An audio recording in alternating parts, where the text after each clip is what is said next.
నమస్తే. ఇన్నాళ్ళు నన్ను సపోర్ట్ చేస్తూ, ఎంకరేజ్ చేస్తూ మీ ప్రేమని నాకు అందిస్తున్న ప్రతి ఒక్కరికి కృతజ్ఞతలు. అలాగే ఈ వీడియో కూడా ఖచ్చితంగా మీకు ఉపయోగపడుతుంది. లైక్, షేర్ అండ్ సబ్స్క్రైబ్ చేసి మీ సపోర్ట్‌ని నాకు అందించండి. అలాగే ఈ వీడియో పట్ల మీకున్న అభిప్రాయాన్ని కామెంట్ సెక్షన్‌లో కామెంట్ చేసి తెలియజేయండి. ఇప్పుడు వీడియోని చూద్దాం. జ్యోతిష్య శాస్త్రం ఒక అద్భుతం. వేదాంగమైన జ్యోతిష్య శాస్త్రం అనేటువంటిది మానవ జీవన గమనానికి ఒక వరం. జ్యోతిష్య శాస్త్రం నీ జీవితంలో వెలుగునింపే ఒక భాష. ఆ భాష నీకు అర్థమైతే ప్రకృతి నీతో మాట్లాడుతుంది. అస్ట్రాలజీ నేర్చుకోవాలి అనుకునే వారికి అద్భుత అవకాశం. మురళీధర శర్మ గారి అస్ట్రాలజీ క్లాసెస్ అతి త్వరలో మొదలు కాబోతున్నాయి. 100% జాబ్ గ్యారంటీ. వివరాల కొరకు సంప్రదించండి. నమస్తే, వెల్కమ్ టు అవర్ ఛానల్. నేను పద్మిని. ప్రస్తుతంతో పాటు ప్రముఖ ఆధ్యాత్మికవేత్త, దత్త ఉపాసకురాలు, నారీసేన ఫౌండర్ శ్రీమతి లతా దత్త గారు మనతో పాటు ఉన్నారు. మాట్లాడదాం. నమస్తే అక్క. నమస్తే రా అక్క. ఈ నెల 19వ తారీఖు శ్రావణ పౌర్ణిమ. అయితే శ్రావణ పౌర్ణిమ కాకుంటే కూడా రాఖీ పౌర్ణిమ అంటే అందరికీ చాలా వావ్ అనే ఫీలింగ్ ఉంటుంది. అయితే చాలా చక్కగా చాలా వైభవంగా జరుపుకుంటారు అన్న చెల్లెళ్ళు ఉన్నటువంటి ఇళ్ళు అయితే చక్కగా కలకడలాడుతూ ఉంటాయి ఈ రాఖీ పౌర్ణమికి అని చెప్పొచ్చు. కానీ పిఠాపురంలో మాత్రం చాలా వైభవోపేతంగా ఈ పండుగని జరపటం అనేది ఎందువలన అనేది ఒకసారి తెలుసుకోవాలనుకుంటున్నాను. రాఖీ పౌర్ణమి రోజు అసలు ఏం చెయ్యాలి స్వామి అనుగ్రహం కోసం, అది కూడా చెప్పండి అక్క. తప్పకుండా పద్మిని, చాలా చాలా అద్భుతంగా అడిగావు. శ్రీపాద శ్రీవల్లభ స్వామికి రాఖీ కట్టడం కోసము బారులు తీరుంటారు జనాలు. ఇప్పటికే పిఠాపురంలో రూములు లేక కిటకిటలాడిపోతున్నారు. రాఖీ పౌర్ణమి వస్తుంది అంటే పిఠాపురం మొత్తం కర్ణాటక, మహారాష్ట్ర నుంచి అయితే ఇంకా చెప్పక్కర్లేదు, లెక్కలేనంత జనం.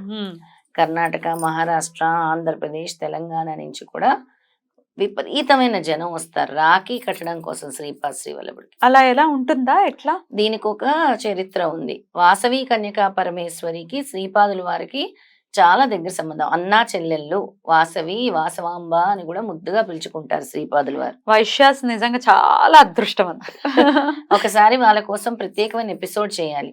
అసలు వాళ్ళకి శ్రీపాదుల వారికి ఎలాంటి సంబంధం ఉంది, ఆర్య వైశ్యులకి శ్రీపాదుల వారికి, వాసవి కన్యకా పరమేశ్వరికి ఎటువంటి అనుబంధం ఉంది, అసలు ఇదంతా ఎలా వైశ్యులకి ఎందుకు ఇంత దగ్గరగా ఉన్నారని ప్రత్యేకమైన ఎపిసోడ్ చేద్దాము తప్పకుండా. అయితే శ్రీపాద శ్రీవల్లభులు మళ్ళీ ఇప్పుడు యతీశ్వరుడు రూపం అయిపోయింది కదా, ఇది అయిన తర్వాత ఆయన వెంకటేశ్వర స్వామి పద్మావతిగా నేను వెళ్తున్నాను, అక్కడ ఆ రూపంలో నేను ఉంటాను, నేను స్త్రీ రూపం పురుష రూపం రెండు అని చెప్పారు. తర్వాత నేను మళ్ళీ కల్కిగా అవతరిస్తాను అని కూడా చెప్పారు. ఎక్కడ శంబాల గ్రామంలో. ఇప్పుడు కల్కి సినిమా వచ్చేసిన తర్వాత అందరికీ శంబాల అని బాగా తెలిసిపోయింది. అలాగే అమ్మవారు కూడా బృహత్శిలా నగరంలో అమ్మవారు జన్మిస్తారు. ఇద్దరికి కూడా మళ్ళీ కళ్యాణం అవుతుంది. అప్పుడు మళ్ళీ ఆ సమయంలో స్వామి పిఠాపురం రావటం జరుగుతుంది. ఆ సమయంలో వాసవి కన్యకా పరమేశ్వరి అంటే ఎవరో కాదు, సాక్షాత్ పార్వతీదేవి రూపమే వాసవి కన్యకా పరమేశ్వరి రూపం. అప్పుడు అమ్మవారు వచ్చి శ్రీపాదుల వారికి రాఖీ కడుతోందట. అప్పుడు కానుకగా శ్రీపాదుల వారు వజ్ర వైడూర్యాలు, ధన కనక అన్ని విజువలైజ్ వస్తుంది అలా, అందుకని అలా ఆలోచిస్తూ అలా విజువలైజ్ వచ్చేస్తుంది, అందుకే అది అలా వింటూ ఉన్నాను. చెప్పండి. అయితే అమ్మవారికి కూడా అంటే బహుమతి ఇవ్వాలి కదా మరి అన్నయ్య, అలాగా వాసవాంబ అని పిలుచుకుంటారు కదా, అవన్నీ ఇస్తారంట. అప్పుడు కల్కి అవతారంలో మళ్ళీ స్వామి పీఠికాపురం చేరుకుంటారంట. వాసవి కన్యకా పరమేశ్వరి కూడా మళ్ళీ సతీ సమేతంగా అంటారు కదా, అంటే భర్తతో పాటుగా మళ్ళీ పీఠికాపురం చేరుకుంటారట. ఫ్యూచర్ ముందే చెప్పారు స్వామి. అందుకని అందరు శ్రీపాద శ్రీవల్లభుల భక్తులందరికీ కూడా ఈ రాఖీ పౌర్ణమి విశిష్టత, అన్నా చెల్లెళ్ళ అనుబంధం అనేది చక్కగా తెలుస్తుందన్నమాట. అంతటి ప్రేమ, అన్నా చెల్లెల బాండింగ్ అంటాం కదా, ఆ బాండింగ్ అనేది కనబడుతుంది. రైట్. సో అదే ఇప్పుడు మళ్ళీ ప్రతి పౌర్ణమికి కూడా, అదే ప్రతి శ్రావణ పౌర్ణమికి కూడా ఇక్కడ పిఠాపురంలో జరుగుతుంది. విశేషంగా రాఖీ కట్టడానికి వస్తారు. ఎట్లా కడతారక్క? అదేమైనా హస్తం రూపంలో ఏమైనా స్వామికి ఏమైనా అక్కడే రాఖీలు పెట్టేయటము, అలంకరణ ఉంటుంది. స్టాచ్యూ ఉంటే స్వామికి కట్టే అవకాశం ఉంటే కొంతమందికి కట్టే అవకాశం ఉంటుంది, అందరికీ ఉండదు. మిగతా వాళ్ళందరూ రాఖీలు అక్కడ సమర్పిస్తారు శ్రీపాదుల వారి దగ్గర. స్వామి నీకు కట్టినట్టే, నువ్వే మాకు రక్ష, ఒక అన్నలాగా అని చెప్పి అక్కడ పెడతారు. బ్యూటిఫుల్. అయితే మనము కూడా 17, 18, 19, 20 పిఠాపురంలోనే అఖండ సిద్ధమంగళ స్తోత్రం పారాయణం చేస్తున్నాము. బాపనార్యులు గారి స్వగృహంలో చేస్తున్నాము. ఆ 4 రోజులు కూడా అఖండంగా సిద్ధమంగళ స్తోత్రం కంటిన్యూస్ గా శ్రీపాదుల వారి కోసం. ఎందుకంటే ఆ సమయంలో శ్రీపాదుల వారు వస్తారంట పీఠికాపురంకి, ఎలాగైనా ఆ ప్రతీక కూడా ఉంది. ఎలాగైనా ఆ రాఖీ పౌర్ణమికి శ్రీపాదుల వారు పిఠాపురంలో ఉంటారు. మరి సబ్స్క్రైబర్స్ ఎవరైనా రావాలి అనుకుంటే ఎట్లా రావచ్చా? రావచ్చు. మనం వాళ్ళకి ఫుడ్ అండ్ అకామిడేషన్ అక్కడ ప్రొవైడ్ చేస్తాము. ముందుగానే వాళ్ళు రిజిస్టర్ ఖచ్చితంగా చేసుకోవాలి. రైట్. అయితే అక్కడ ముందుగానే అంటే 4 రోజులు ఉండే పరిస్థితి ఉంటుందా? ఉంటుంది. 4 రోజులు ఉండొచ్చు. ఒక్క రోజైనా ఉండొచ్చా? ఒక్క రోజైనా ఉండొచ్చు, 2 రోజులైనా ఉండొచ్చు. ముందుగా మనకి ఇన్ఫర్మేషన్ ఇవ్వాలి. డెఫినెట్ గా రిజిస్టర్ చేసుకుంటేనే కదా మనకు ఒక వాళ్ళు డైరెక్ట్ గా వాళ్ళ బస్సు ట్రైన్ బుక్ చేసుకుని పిఠాపురం వచ్చేయచ్చు. ఫుడ్ అండ్ అకామిడేషన్ కి మన దగ్గర రిజిస్ట్రేషన్ చేయాలి. తప్పకుండా. లేదు మాకు తెలియదండి మీరు తీసుకెళ్లాలంటే కూడా ముందే మనం తీసుకొని వెళ్తాం.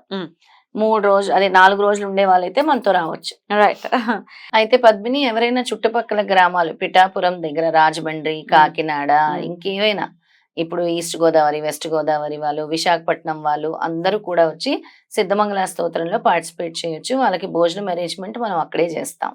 మేము ఉండము వెళ్ళిపోతాం అని అనుకుంటే గనక చక్కగా పార్టిసిపేట్ చేసి ఒక రోజైనా లేకపోతే పూటైనా చేసి ఒక రోజు వాళ్ళు అక్కడ ఉంటామన్నా కూడా అడ్జస్ట్మెంట్ అయితే గనక ముందే మనకి ఇన్ఫర్మేషన్ ఇస్తే మనం అరేంజ్ చేద్దాం. రైట్. తప్పకుండా. సో ఆ చుట్టుపక్కల ఉన్న వాళ్ళందరూ కూడా వచ్చి చక్కగా సిద్ధమంగళ స్తోత్రం సామూహికంగా జరుగుతుంది కాబట్టి 1,00,000 సార్లు అయితే మినిమం జరుగుతుంది కదా.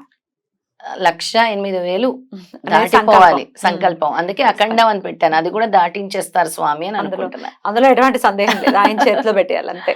1,08,000 సార్లు అయితే ఖచ్చితంగా జరుగుతుంది. బ్యూటిఫుల్. మరి ఇంత మహత్కరమైనటువంటి కార్యక్రమంలో మీరు కూడా పాల్పంచుకోండి. అద్భుతం అక్క. అయితే ఇది రావాలి అనుకునేవాళ్ళు కాదండి, మరి మేము మా ఇంట్లోనే స్వామికి, మరి ఆయన మాకు ఒక అన్నగారు లాగా మరి మేము కూడా అనుకోవాలి కూడా. మరి అనుకుంటే గనక స్వామికి ఏ విధంగా మనం ఆ రోజు సేవం చేసుకోవచ్చు? శ్రీపాదుల వారికి బాగా ప్రీతికరమైన స్తోత్రం సిద్ధమంగళ స్తోత్రమే ఆ రోజు పఠించుకోవాలి. ఆ రోజు స్వామికి చక్కగా మీరు చిన్న రాఖీ లాగా తయారు చేసుకోండి. చిన్న కాటన్ తీసుకొని పసుపులో ముంచేసి, రాఖీ లేకపోతే మన కంకణం ఎలా తయారు చేసుకుంటాం అలా కంకణం తయారు చేసుకొని దానికి చుట్టేసి అక్కడ స్వామి దగ్గర పెట్టుకోండి. స్వామి మీరే మాకు రక్ష అని తయారు చేసి దేవుడి దగ్గర శ్రీపాద శ్రీవల్లభుల పటం ఉంటే అక్కడ పెట్టుకోండి. లేదా పటం లేదనుకోండి, గురుచరిత్ర బుక్ తీసుకోండి, లేదా శ్రీపాద శ్రీవల్లభ చరిత్ర పుస్తకం తీసుకోండి, చక్కగా పూజించండి, అక్కడ పెట్టుకోండి.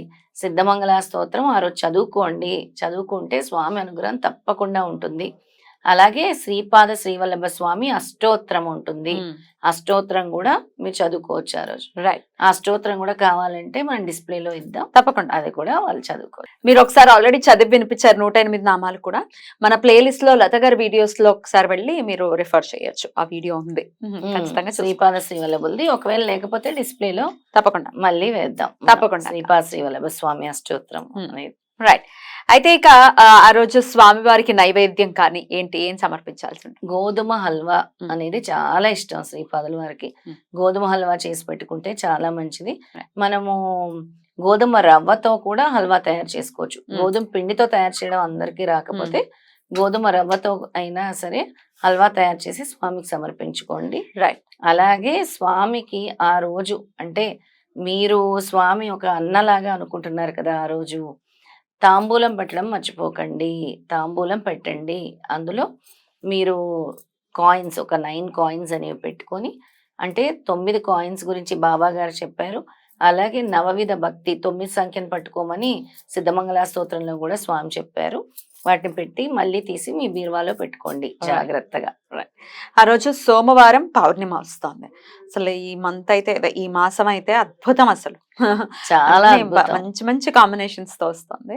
సోమవారం పౌర్ణిమ కాబట్టి శ్రావణ సోమవారాలు కూడా చాలా పవిత్రమైనటువంటి రోజులుగా చెప్తూ ఉంటారు. అవును. మరి ఆ పౌర్ణిమని ఎట్లా ఒకసారి వినియోగించుకోవాలి? అదర్ దాన్ దిస్, ఇది ఎలాగో చేసుకుంటారు దీంతో పాటుగా. అవును. పౌర్ణమి అనేది చాలా శక్తివంతమైన రోజు. ఏది మనం చేసినా, ఎటువంటి మంత్రం మనం పఠించినా, ఎటువంటి మంచి పని చేసినా కూడా వేరేట్ల ఫలితాన్ని స్వామివారి ఇస్తారు. నేను ఎప్పుడు చెప్తూ ఉంటాను. అమ్మవారికి సంబంధించి స్తోత్రాలు చదువుకుంటే చాలా మంచిది. మన శ్రీపాద వల్లభులతో పాటు అమ్మవారిని కూడా మనం పూజిస్తూ ఉంటాము. 2 రూపాలని మనం పూజిస్తూ ఉంటాం. అమ్మవారిని తలుచుకుని సాయంత్రం చంద్రుడు వచ్చిన తర్వాత చక్కగా మీరు తులసి కోట దగ్గర నూనె దీపం వెలిగించుకొని అందులో కొద్దిగా మీరు పచ్చకర్పూరం వేసుకోండి. ఆ రోజు పచ్చకర్పూరం వేసుకుంటే చాలా మంచిది. లేదా జవ్వాది వేసుకోండి. వేసుకొని దీపం పెట్టండి తులసి కోట దగ్గర కూర్చొని చంద్రుని చూస్తూ అమ్మవారికి సంబంధించిన అష్టోత్తరం గాని లేదా లలిత సహస్రనామం గాని చదువుకోండి, చాలా మంచిది. బ్యూటిఫుల్ అక్క, చాలా అద్భుతంగా వివరించారు. మన శ్రీపాద శ్రీవల్లభ చరిత్రలో కూడా ఒక అధ్యాయం చదువుకోవాలి పద్మిని. అందరూ కూడా ఆ రోజు అంటే చెప్తున్నాను, మీకు ఏదైనా సమస్య ఉంటే శ్రీపాదుడు ఖచ్చితంగా సమాధానం చెప్తాడు. ఇది ఎప్పుడు చెప్తూ ఉంటాను. ఈ పని మాత్రం తప్పకుండా చేయండి. ఏ అధ్యాయం చదవమంటారు? ఏ అధ్యాయం అని కాదు, ఆ రోజు సాయంత్రం మీరు చంద్రుడి దగ్గర కూర్చొని శ్రీపాదుడిని తలుచుకొని, లేదా ఆ రోజులో ఎప్పుడైనా మీకు కుదిరినప్పుడు శ్రీపాదుని బాగా తలుచుకొని, మీకు సమస్య ఉంది, దానికి పరిష్కారం రావట్లేదు, లేదా నాకెందుకు ఇలా జరుగుతుంది అంటానికి ఓపెన్ చేయండి. ఏ అధ్యాయం వస్తే ఆ అధ్యాయం చదువుకోండి, చాలా మంచిది. అందులో మీకు ఏదో ఒక రూపంలో స్వామి ఖచ్చితంగా తెలియజేస్తారు. అంటే నువ్వు ఈ విధంగా చెయ్యి అని చెప్తారు. కొంతమందికి తోటకూర వండి పెట్టు అని వస్తుంది, కొంతమందికి సిద్ధమంగళ స్తోత్రం పఠించు, లేదా ఈ నామాన్ని పట్టుకో, ఏదో ఒకటి వస్తుంది అనమాట. అలా మీరు ఏదో ఒక అధ్యాయం అంటే మీరు ఓపెన్ చేయగానే వచ్చిన అధ్యాయం స్మరించి స్వామి పాదాల దగ్గర పెట్టి స్మరించి ఓపెన్ చేసిన అధ్యాయం చదువుకోండి. మధ్యలో వచ్చిందంటే అధ్యాయం ఫస్ట్ నుంచి చదువుకుంటే అయిపోతుంది. అంతే, ఆ వచ్చిన అధ్యాయాన్ని దయచేసి మన కమెంట్ రూపంలో పోస్ట్ చేయమనండి పద్మిని. తప్పకుండా, ఎందుకంటే ఇదే వీడియోలో ఇదే వీడియోలో కమెంట్స్ లో పోస్ట్ చేయమని చెప్పాలి. ఎందుకు అనంటే ఎవరికి ఏమొచ్చిందో చెప్తే దానికి మనం కూడా సంతోషిస్తాం. అంటే వీళ్ళకి ఇది ఇది ఇది స్వామి చెప్పారు అని కూడా తెలుస్తుంది. ఒకవేళ వాళ్ళకి అందరికీ రాఖీ పౌర్ణమి శుభాకాంక్షలు. రెడ్ టీవీ దత్త బంధువులందరికీ, రెడ్ టీవీ ప్రేక్షకులందరికీ కూడా రాఖీ పౌర్ణమి శుభాకాంక్షలు. థ్యాంక్ యూ అక్క. నమస్తే. శ్రీపాదరాజం శరణం ప్రపద్యే. శ్రీ దత్తరాజం శరణం ప్రపద్యే.